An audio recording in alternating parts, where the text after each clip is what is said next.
मेरा माँ को डाइन करके मारता था। अच्छा। उसके बाद मेरा केस किया तो केस वापस लेने के लिए धमकी देने लगा। मेरा 9 साल का भाई था, उसको मुंह में लकड़ी ठूस के निर्मम तरीका से हत्या कर दिया। तो वहाँ तक सर ने जो है मेरे लिए सब बात को सुनते हुए अपने नज़र में रखते हुए और जो है सर ने मेरे केस को फ्री में करने के लिए काम करने के लिए सक्षम हुए। आज हम महसूस कर रहे हैं, गर्वित हो रहे हैं कि एक आम नागरिक की सुरक्षा कर रहे हैं। डायन कहीं के मारपीट करता है। कह रहा हूँ कि अच्छा। इस बच्चे को भी ये ग्लानि ना हो कि मैंने वकील साहब से मुफ्त में काम लिया, तो फीस की रकम तो मैं ज़रूर लूँगा। कितना लूँगा वो 1 रुपया होगा या 1000 रुपया होगा, ताकि इसको इस ऋण से मैं मुक्त कर दूँ कि ये अपने आप को ये ना समझे कि मैं मुफ्त में इनसे काम लिया। कि और आज के इस आधुनिक युग में किसी महिला को ये कहकर प्रताड़ित किया जाए कि तुम डाइन हो, ये अपने आप में हजम नहीं होता। आज इतने विकसित हम लोग हो चुके हैं, हर हाथ में मोबाइल है, एक पर एक चीज़ देख, लेकिन अंधविश्वास इस कदर फैल जाना ये चीज़ है। जब उनके बात को जब अवगत कराया गया न्यायालय को, न्यायालय ने बहुत तत्परता दिखाया और तुरंत उन्होंने कहा कि पहले इनको बॉडीगार्ड मिलना चाहिए। दोस्तों नमस्कार, आप देख रहे हैं चौकस भारत। मैं आपका दोस्त ब्रजेंद्र। आज एक कहानी ऐसी भी है हमारे पास जिसे देखकर, जिसे सुनकर आपके रोंगटे खड़े हो जाएंगे। दरअसल ये कहानी बिहार में पहली बार नहीं हो रही है, लेकिन इस कहानी के साथ जुड़े हुए जितने भी कैरेक्टर हैं वो कुछ अलग अलग महत्व रखते हैं। कहानी कुछ ऐसी है कि एक जिला है भागलपुर, वहाँ एक गांव है जहाँ पे कुछ लोग रहते हैं। अगर हम कहें सरकार की नीतियों के अनुसार तो दलित और महादलित संवर्ग के लोग जो ईंट भट्ठों पर काम करते हैं, मेहनत मजदूरी करते हैं, वहाँ निवास करते हैं। लेकिन अब कुछ घटनाएं ऐसी हुई कि अब ईंट भट्ठा पर काम करने वाले मेहनत मजदूरी अगर ग्राउंड में कर रहे हैं, खेतों में कर रहे हैं, तो अब इनके साथ एक बिहार पुलिस का जाबाज सिपाही तैनात होगा, हरवे और हथियार के साथ। लेकिन इसके पीछे की पूरी कहानी क्या है, ये भी जानना बहुत जरूरी है। कहानी जानने के लिए हम सीधा पहुंचते हैं उस नौजवान के पास जिसके साथ ये घटना घटी है। क्या कुछ हुआ है हम जानने का प्रयास करते हैं। संतोष नाम है इस नौजवान का। क्या हुआ है इसके साथ कि सरकार ने, या यूं कहें कि कानूनी व्यवस्था ने, कानून ने एक ऐसे बॉडीगार्ड को सुपुर्द कर दिया इनको कि अब दिन रात इनके साथ छाया बनकर खड़े रहेगी बिहार पुलिस। संतोष, क्या घटना घटी आपके साथ? घटना सर ये घटा था कि मेरा माँ को डाइन करके मारता था। अच्छा। उसके बाद मेरा केस किया तो केस वापस लेने के लिए धमकी देने लगा। मेरा 9 साल का भाई था, उसको मुंह में लकड़ी ठूस के निर्मम तरीका से हत्या कर दिया। हत्या करने के बाद लगातार अभियुक्त की ओर से धमकी मिलने लगा कि केस वापस लो, बेल करा देंगे तो मार देंगे। बहुत सारा बात बोलने लगा, तुम नहीं लड़ पाओगे, वो दबंग है, बल्लू माफिया है, फलना ढेगाना, जो उसको बोलने का रवैया होता है, जाति सूचक गाली चमार जो होता है बोलने का, तो बोला जाता है।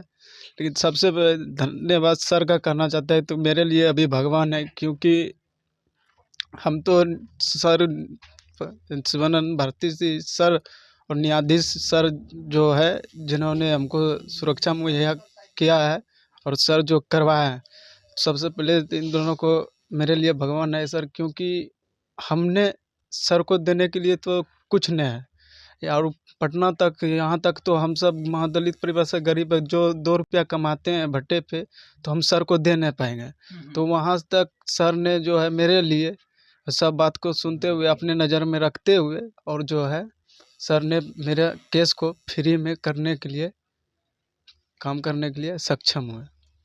तो ये संतोष की जुबानी जो बयान दे रहे हैं, कहना इनका साफ है, ये रो रहे थे। कुछ आवाज़ें जो है स्पष्ट नहीं आई होगी आपको, थोड़ा सा दिल दहल तो जाता ही है सुन के। अब स्पष्ट कर देते हैं कि हुआ क्या था। ये नौजवान जिसका 9 वर्ष का छोटा भाई, जिसको कुछ दबंगों ने मुंह के अंदर लकड़ी डाल करके उसकी निर्मम हत्या कर दी, और ये बुजुर्ग महिला उस 9 वर्षीय बालक की माँ है। ये 4 भाई है, 4 में एक भाई इसका दुनिया छोड़ करके चला गया। अब ये महिला जो है अपने बेटे को याद करके दिन रात इसी अफसोस में रो रही है कि आखिर मेरा गुनाह क्या था। दरअसल गुनाह इस महिला का ये था कि लोग उसे डाइन कहते थे।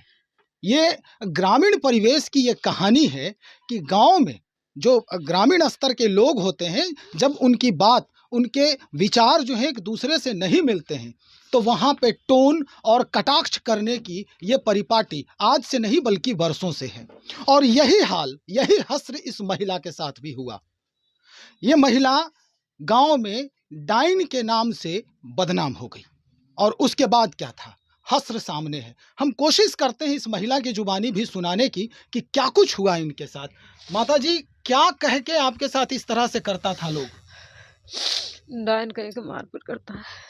अच्छा, बैठ करके एसी में घूमने का जो सपना था इनका, अब ये एक झुग्गी और झोपड़ी में अपना समय बिता रहे हैं ऐसे लोगों के साथ जो सुबह उठते ही किसी चिमनी भट्ठे पर जाकर ईंटा थापने पाथने का काम करेंगे। जितेंद्र जी, क्या अब महसूस हो रहा है आपको? ऐसा भी लग रहा है क्या कि आप बिहार पुलिस की नौकरी करके बड़ा गलती कर दिए हैं? देखिए, कोई जो नौकरी है गलती खराब नहीं होता है, अपना अपना कर्तव्य होता है। पुलिस का कर्तव्य है कि हर नागरिक को सुरक्षा प्रदान करना। आज हम महसूस कर रहे हैं, गर्वित हो रहे हैं कि एक आम नागरिक की सुरक्षा कर रहे हैं। और क्या, इसी बिल्कुल, हम यही सुनना चाहते थे। दरअसल हम ये जानने का प्रयास कर रहे थे कि ये जब भर्ती हो रहे थे पुलिस में, तब इनके जहन में किस तरह की बात चल रही थी, लेकिन इन्होंने उन बातों को दरकिनार करके सीना चौड़ा कर दिया है फक्र से हमारा भी, कि नहीं, वाकई में ये जाबाजी जो है वो आम लोगों के लिए ही है।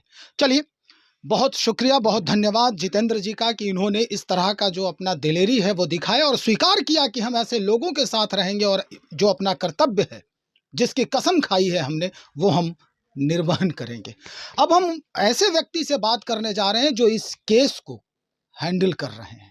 जी हाँ, शिवनंदन भारती जी इनका नाम है और यही वो पूरी कहानी के सूत्रधार हैं। कैसे वो पूरी कहानी ये देख रहे हैं और किस तरह से न्यायिक प्रक्रिया में ये अग्रसर हैं, इनसे बात करते हैं। सर, बहुत स्वागत है आपका। जी, बहुत बहुत शुक्रिया आपका भी।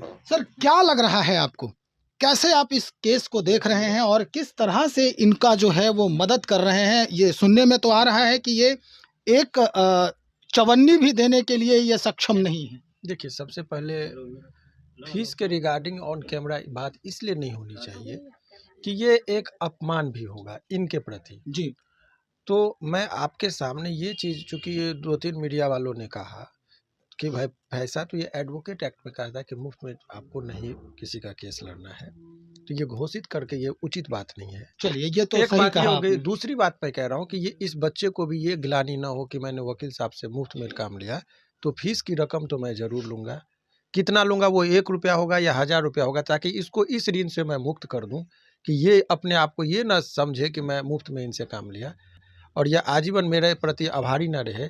इसलिए मैं चाहूँगा कि इस ऋण से इसको अभी ही मुक्त करूँगा। आपका इंटरव्यू खत्म होगा, मैं इससे फीस लूँगा, चाहे वो 1 रुपया हो या 1000 रुपया हो। बिल्कुल बिल्कुल बिल्कुल होना भी चाहिए। और ये एडवोकेट एक्ट के विरुद्ध है, वो काम नहीं करना, नंबर 1। नंबर 2, अभी देखिए, इस पूरे प्रकरण में आप बहुत ही संवेदनशीलता के साथ आपने बात को और स्टोरी को कवर किया, इसके लिए मैं आपके प्रति भी आभार व्यक्त करता हूँ। Thank you sir. और दूसरी बात, आप समझिए कि आज के इस आधुनिक युग में किसी महिला को ये कहकर प्रताड़ित किया जाए कि तुम डाइन हो, ये अपने आप में हजम नहीं होता। आज इतने विकसित हम लोग हो चुके हैं, हर हाथ में मोबाइल है, एक पर एक चीज़ देख, लेकिन अंधविश्वास इस कदर फैल जाना कि एक दलित महिला जो है, दलित टर्म तो अब नहीं है, शेड्यूल कास्ट महिला, उनको यदि ये कह के प्रताड़ित किया जा रहा है कि तुम डाइन हो, और इसमें अंधविश्वास फैलाया जाता है कि इसके डाइन की शक्ति समाप्त हो जाएगी जब इसके बेटे को मार दोगे, और केस मुकदमा वापस करने के का दबाव बनाने के लिए इनके एक बेटे की निर्मम हत्या कर दी गई जो 9 वर्ष का था। दुर्भाग्यपूर्ण रहा। लेकिन ये अब देखिए, जब वहाँ जब सुदूर गांव देहात में जो खास करके मजदूर तबके के लोग जो हैं, वहाँ एक सोच लोगों का होता है कि हाई कोर्ट और सुप्रीम कोर्ट प्रायः पैसे वालों का है। यहाँ चूँकि वकीलों की फ़ी इतनी हाई होती है कि गरीब लोग यहाँ आने का हिम्मत नहीं करते हैं। तो इस पूरे प्रकरण में आज के इस आधुनिक युग में आप लोग जो जितने भी न्यूज़ चैनल वाले हैं उन लोगों का भी एक अहम योगदान है कि आप लोग अपने इस चीज़ों को यहाँ तक इनको फैलाया, आप लोगों ने बात को मैंने इनको कम्युनिकेट किया और जी, ये जी। यहाँ तक भी आने का साहस दिखाए। इसमें आप तमाम न्यूज़ चैनलों के प्रति भी हमारा आभार है।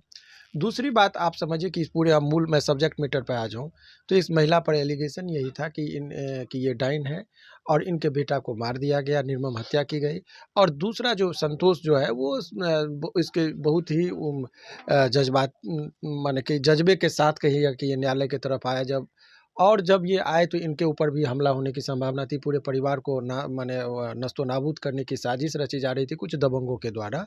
इस बात से इन्होंने प्रशासनिक तौर पर सभी को आवेदन दिया जिसके रिसीविंग में, लेकिन कोई स्टेप नहीं लिया गया जब, तो ये न्यायालय में हमारे सामने किसी माध्यम से ये जुड़े। मैंने इनको कहा कि भाई न्यायालय केवल अमीरों के लिए नहीं है, यहाँ गरीबों के लिए भी जगह है, आप आइए, आपका स्वागत है। और मुझे लगा कि इसको न्याय मिलनी चाहिए और न्याय अभी अधूरी है, ये body in the eyes of law. बिल्कुल। तो सभी कानून के नज़र में समान है। तो मैंने कहा कि भाई एक आम आदमी के भी जान की कीमत उतनी ही है जितनी एक प्रधानमंत्री, मुख्यमंत्री और राष्ट्रपति के जान की कीमत है। तभी हिंदुस्तान इतने विभिन्नताओं में जो रहते हुए भी लोकतंत्र यहाँ का फल फूल रहा है। तो लोकतंत्र का जो ये चीज़ है, जब उनके बात को जब अवगत कराया गया न्यायालय को, न्यायालय ने बहुत तत्परता दिखाया और तुरंत उन्होंने कहा कि पहले इनको बॉडीगार्ड मिलना चाहिए। और अब देखिए, जब आज पहली बार आपको लगेगा कि एक मज़दूर जब ईंटा भट्टा पर ईंट का काम करता होगा, वहाँ पर 2 सुरक्षाकर्मी बंदूक लेके खड़ा होंगे उनके सुरक्षा में। यही हमारे हिंदुस्तान की लोकतंत्र है और यहाँ की न्यायिक व्यवस्था है। बहुत लोग जो नकारात्मक खबर फैलाते हैं कि न्यायपालिका है, लेकिन अभी भी न्याय जिंदा है। आप यदि आते हैं, और ये एक प्रेरणा का स्रोत है। इस खबर को इसलिए भी मैं बहुत अहमियत दे रहा हूँ कि ये खबर, ये संतोष जो है ना, वो पुरस्कृत होने वाला काम किया है कि वो गरीब, वो मजदूर जो गांव में प्रताड़ित होकर वो साहस नहीं दिखाते थे लड़ने का, वो हाई कोर्ट तक आए, सुप्रीम कोर्ट तक जाने की हौसला रखते हैं और इनको बहुत प्रारंभिक अवस्था में ही सुरक्षा मिल गया। तो इनकी जीत के साथ साथ समाज के वो तमाम मजदूर, शेड्यूल कास्ट या गरीब वंचित लोगों को एक रास्ता दिखाया कि भाई तुम आओ, न्याय तुमको भी मिलेगी। तो ये इस बच्चे को भी जो है सो पुरस्कृत करने वाला काम किया है।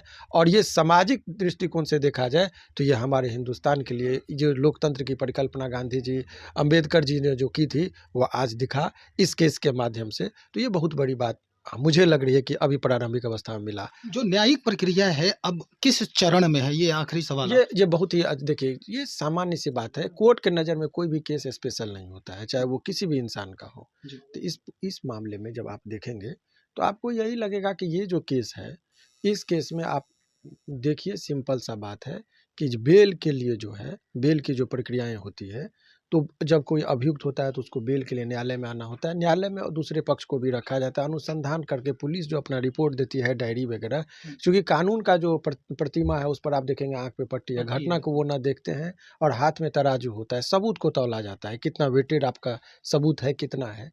तो उस तमाम इसमें एक आईओ जो होते हैं, इन्वेस्टिगेटिंग ऑफिसर, उनका बड़ा अहम रोल होता है। तो उस साक्ष्य को किस तरीके से लाए उनके प्रति, और वही चीज़ को दिखा के हम लोग न्यायालय में कहते हैं इनको बेल नहीं मिलना चाहिए। बेल देने टाइम में 3 चीज़ देखी जाती है: repetition of crime, nature of accusation, और वो गवाहों को कितना डरा धमका सकते हैं। तो भाई इस केस में बेल का इसलिए संभावना नहीं है क्योंकि एक बच्चा को तो मार दिया, दूसरे पर भी आप जानलेवा हमला कर रहे हैं। बिहार सरकार को एक सुरक्षा गार्ड देना पड़ा। तो ऐसे व्यक्ति को बेल डिजर्व नहीं करता। इस बात को हम लोग न्यायालय में, बेल की प्रक्रिया की आज हियरिंग थी लेकिन लिस्ट पर टेकअप नहीं हो पाया। तो अगले 1-2 सप्ताह में जो है सो सुनवाई होगी और जो अभियुक्त अब इसमें गिरफ्तार नहीं, उनकी गिरफ्तारी के लिए जो प्रावधान है वो हम लोग कर रहे हैं और बहुत जल्दी वो लोग भी सलाखों के पीछे होंगे। और ये एक बहुत ही सबक है कि देखिए, आज एक जागरूकता की करने की भी ज़रूरत है। जिस तरीके से बिहार सरकार ने शराबबंदी पर जागरूकता की, उससे कम ये भी महत्व नहीं रखता कि अभी भी अंधविश्वास में डायन, जोगिन और भूत प्रेत के नाम पर लोगों के साथ जो इस तरह की हत्याएं हो रही है। तो सरकार को इस पर भी जागरूकता फैलाने की ज़रूरत है कि अभी भी खासकर जो समाज के वंचित लोग हैं, जो शेड्यूल कास्ट में हैं या गरीबी में रहते हैं, उन लोगों के बीच इस तरह की धारणाएँ बनाकर उनकी निर्मम हत्या की जाती है, तो सरकार को ख़ास करके जो स्पेशल कैटेगरी के लोग हैं और जो उनके प्रतिनिधित्व करते हैं, उनकी दायित्व और कई गुना ज़्यादा बढ़ जाती है। हर चीज़ के लिए यदि लोगों को न्यायालय तक आना पड़ता है, तो संतोष एक ऐसा लड़का है जो यहाँ तक पहुँच गया, लेकिन इस तबके के बहुत सारे लोग गाँव में भी अपनी प्रताड़ना को सहते हुए, सहन करते हुए वहीं पर दम तोड़ कर मर जाते हैं, न्याय की प्रतीक्षा में, और न्याय नहीं मिलती है। चलिए सर, जानकारी के लिए बहुत शुक्रिया। तो हमारे साथ शिवनंदन भारती जी जो वकील हैं इस केस के, और यही देख रहे हैं सारी प्रक्रिया को कि किस तरह से न्याय जो है, न्यायपालिका जो है वो अब इस पर आश्रित हो, इनके सारे कागजात पे, इनके डॉक्यूमेंट्स पे, और फिर भरपूर न्याय मिल सके संतोष और उनकी ये बुजुर्ग माँ को, ताकि और भी ऐसी घटनाएं उस ग्रामीण स्तर पर आगे न होने पाए। खैर, और भी खबरों को हम दिखाते ही रहेंगे।